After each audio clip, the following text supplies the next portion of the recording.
បាទសួស្តីអ្នកទាំងអស់គ្នាចំពោះវីដេអូនេះគឺខ្ញុំនឹងចូលទៅដល់ការកែទៅលើលំហាត់បន្តទៀត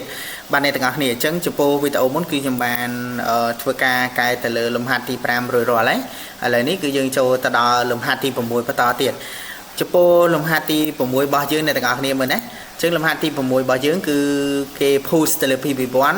មានន័យថាអំពូល PL1 ហ្នឹងនឹងភ្លឺក៏ប៉ុន្តែ15 after បន្តទៀតមានន័យថារងចាំ15វិបន្តទៀត PL1 ហ្នឹងនឹងទៅជារ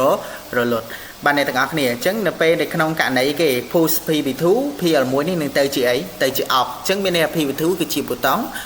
stop អញ្ចឹងនៅក្នុងករណីនេះមានន័យថាបើយើងធៀបជាក់ស្ដែងបើការដែលយើងប្រើនៅក្នុង CQ ប្រព័ន្ធវិទ្យាវិញមានន័យថាដំណើរការនេះគឺដំណើរការឈប់ដោយស្វ័យប្រវត្តិដែរមានន័យថាយើងចុចទៅមកទៅដំណើរការ1ម៉ោងក្រោយឬ2ម៉ោងក្រោយតាមការយើង set ទៅវានឹងធ្វើការឈប់ដោយស្វ័យប្រវត្តិអញ្ចឹងបើធៀបជាក់ស្ដែងនៅក្នុងប្រព័ន្ធវិទ្យាវិញគឺគេហៅថា CQ ដំណើរការឈប់ដោយស្វ័យប្រវត្តិហើយណាក៏ប៉ុន្តែនៅក្នុងលក្ខខណ្ឌនេះគឺខ្ញុំយកប៊ូតុងយកមកបញ្ជាទៅលើអំពូលទេអញ្ចឹងបើសិននៅក្នុងករណីយើងចង់កែទៅលើប្រព័ន្ធបញ្ជាទៅលើចង់បានទៅលើ CQ អនុភាពទៀតខ្ញុំនឹងបង្ហាញនៅក្នុងវីដេអូក្រោយបន្តទៀតអញ្ចឹងចំពោះវីដេអូនេះគឺខ្ញុំនឹងធ្វើការកែទៅលើលំហាត់ទី6នេះអញ្ចឹងលំហាត់ទី6របស់យើងអញ្ចឹងយើងចូលមកលើកម្មវិធីរបស់យើងមកបាទអញ្ចឹងប៊ូតុង stop PB2 អញ្ចឹងខ្ញុំធ្វើការកែទៅលើប៊ូតុងនេះមួយខ្ញុំបដូរពី PB0 ទៅជា PB2 បន្តមកទៀតយើងបានប៊ូតុង stop រួចរាល់អញ្ចឹងប៊ូតុង start ជាប៊ូតុងទី1អញ្ចឹងយើង ready អញ្ចឹងបន្តទៀតយើងធ្វើការគូខ្សែភ្ជាប់ប្រភពឲ្យទៅលើ relay បន្តមកទៀតយើងធ្វើការដាក់ទៅលើជើងជំនួយរបស់ relay ណាអញ្ចឹងដូចខ្ញុំបានបញ្យល់អញ្ចឹងជើង relay គឺតួនាទីរបស់វាដូចខ្ញុំបានប្រាប់កាលពីវីដេអូមុនអញ្ចឹងណាអ្នកទាំងអស់គ្នាចុះបន្តមកទៀតដោយសារតែលំហាត់របស់យើងនេះគឺយើងមានការប្រើប្រាស់ទៅលើគេ timer មានន័យថាចុចទៅអំពូល P1 នេះនឹងភ្លឺក៏ប៉ុន្តែ15វិបន្ទាប់វានឹងរលត់វិញអញ្ចឹងមានន័យថាយើងត្រូវការទៅលើ timer យកមកប្រើប្រាស់ហើយអញ្ចឹងខ្ញុំធ្វើការទៅរក timer ដើម្បីដាក់ timer យកមកប្រើប្រាស់បាទអ្នកទាំងអស់គ្នាអញ្ចឹងខ្ញុំធ្វើការដាក់ទៅលើ timer មួយបន្តមកទៀតខ្ញុំធ្វើការយកជើង relay បាទជើង relay របស់ AR1 នេះមកបញ្ជាឲ្យទៅលើ timer ណាបាទអ្នកទាំងអស់គ្នាអញ្ចឹងវីដេអូនេះគឺខ្ញុំគូឲ្យពីដើមតែម្ដងយកមកបញ្ជាទៅលើ timer ចាំផ្ដាច់ត្រង់ចំណុចនេះអ្នកទាំងអស់គ្នាក៏ប៉ុន្តែនៅក្នុងលក្ខខណ្ឌនេះខ្ញុំត្រូវការជើង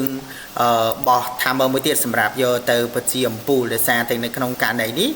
នៅពេលដែលយើងចុចភ្លាមមានអំពូលមួយគ្រាប់ភ្លឺភ្លាមអញ្ចឹងយើងធ្វើការដាក់ភ្ជាប់ទៅលើប្រភពរបស់អំពូលដើម្បីបញ្ជាទៅលើអំពូលមួយនឹងឲ្យវាដំណើរការពេលដែលយើង start ទៅលើ PB1 ហ្នឹងបាទជាងយើងធ្វើការបែបនេះអញ្ចឹងអ្នកទាំងអស់គ្នាត្រង់ចំណុចនេះអ្នកទាំងអស់គ្នាចង់ខ្នែងនៅត្រង់ចំណុចនេះក៏បានឬក៏ផ្នែកខាងលើនេះក៏បានដូចគ្នាទេណាបាទអញ្ចឹងខ្ញុំធ្វើការខ្នែងនៅផ្នែកខាងក្រោមនេះមកបន្តមកទៀតយើងធ្វើការកែទៅលើឈ្មោះវាអញ្ចឹងអានេះខ្ញុំដាក់ទៅលើ timer ទី1អញ្ចឹងខ្ញុំដាក់ T1 បន្តមកទៀតខ្ញុំដូរនេះដែរខ្ញុំដាក់ទៅលើ T1 ដូចគ្នា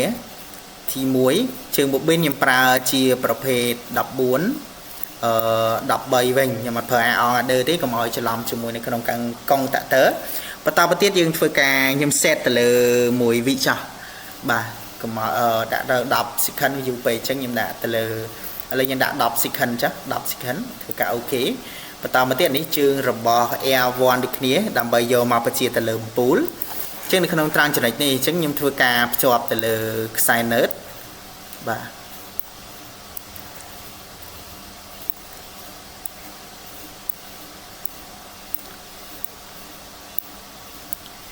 បាទចុច sequence នេះគឺយើងប៉ុណ្ណឹងមានន័យថានេះជាប៊ូតុង stop ប៊ូតុង start នៅពេលដែលយើង start ធ្វើឲ្យ relay ដើរជាប់ធ្វើឲ្យគេអាមួយជាប់អំពូលនេះភ្លឺក៏ប៉ុន្តែ15វិក្រោយវានឹងរលត់មានន័យថាគ្រប់15វិថាមើលមកផ្ដាច់ខ្លួនឯងទៅលើ relay ដើម sequence វានឹងធ្វើឲ្យ relay ឈប់ដំណើរការវានឹងចំហទាំងអស់ដែលធ្វើឲ្យគេដំណើរការហ្នឹងឈប់ដោយស្វ័យប្រវត្តិដែរបាទខ្ញុំលុបខ្សែនេះមួយសិនបាទអ្នកទាំងអស់គ្នាអញ្ចឹងយើង ready អញ្ចឹងជាមួយខ្ញុំចាប់ផ្ដើមធ្វើការ test ជូនអញ្ចឹងយើងភ្ជាប់ធ្វើការ test អញ្ចឹងខ្ញុំ start ទៅលើ PB1 នេះអូខេនៅពេលដែល start ទៅលើ PB1 វាធ្វើឲ្យ relay នេះ timer នេះដើរ relay ដើរ timer ដើរអំពូលនេះភ្លឺអញ្ចឹងគ្រប់10វិវានឹងត្រូវការអីគេមានន័យថា timer នេះរាប់គ្រប់10វានឹងមកចំហឃើញអ្នកទាំងអស់គ្នាវាមកចំហកន្លែងនេះដាច់ចំហពុបវាអត់មានភ្លើងឲ្យ relay នេះដំណើរការទៀតទេដែលធ្វើឲ្យគេជើង relay ទាំង3នេះនឹងទៅជាចំហ ដល់ពេលដែលវាចំហទាំង3នេះវានឹងធ្វើឲ្យគេ timer នេះក៏ផ្ដាច់ពូនេះក៏រលត់ដែលធ្វើឲ្យគេនេះធ្វើឲ្យគេនេះធ្វើឲ្យជើង timer នេះនឹងទៅជាជាប់វិញអញ្ចឹងដល់ពេលដែលក្នុងករណីយើង start ភាសាទៀតអូខេ start ភាសាទៀតភ្លើងបោះមក relay នេះដើរអញ្ចឹងមានន័យថា relay នឹងដើរជួននេះជាប់វាធ្វើឲ្យគេអំពូលនេះភ្លឺវាធ្វើឲ្យ timer នេះដើរតែ timer នេះកំពុងតែរាប់ទាំងអស់នេះរាប់គ្រប់10វាមកចំហនេះឃើញទេចំហធ្វើឲ្យរលត់ទាំងអស់អញ្ចឹងហើយនេះគេហៅថាដំណើរការ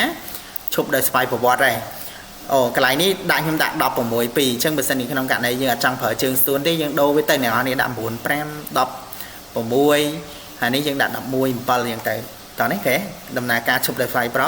រវត្តិ start ទៅលើ P1000 អំពូលនេះភ្លឺ15វិក្រោយនឹងរលត់អញ្ចឹងមានន័យថា timer នេះមកផ្ដាច់ដោយខ្លួនឯងអញ្ចឹងបើសិនជាក្នុងករណីចង់ឲ្យដំណើរការឈប់ដោយស្វ័យប្រវត្តិគឺយើងយក timer ហ្នឹងមកផ្ដាច់នៅដើមsequence គឺជាផ្ដាច់ដើម relay ដាក់ sequence នេះមកវានឹងឈប់ដោយស្វ័យប្រវត្តិដែរអញ្ចឹងពាក់ព័ន្ធជាមួយនៅក្នុងលំហាត់ទី6គឺខ្ញុំមានប៉ុណ្ណឹងអញ្ចឹងបើសិនជាអ្នកទាំងអស់គ្នាមានចម្ងល់អីចង់សួរអាចសួរនៅក្នុង comment នឹងបានឬក៏មានការស្នើសុំចង់បានទៅលើវីដេអូអីបន្តទៀតឬក៏ចង់បន្ថែមទៅលើអីអ្នកទាំងអស់គ្នាអាចសួរបាននៅក្នុងវីដេអូហ្នឹងឬក៏ comment ចង់បានទៅលើប្រភេទវីដេអូបែបម៉េចឬក៏ចង់បានទៅលើ sequence បែបណាអ្នកអូខេអ្នកទាំងអស់គ្នាអញ្ចឹងចំពោះវីដេអូក្រោយខ្ញុំនឹងកែទៅលើលំហាត់ទី7នេះជូនអ្នកទាំងអស់គ្នាអញ្ចឹងអូខេបាយបាយជួបគ្នានៅវីដេអូក្រោយ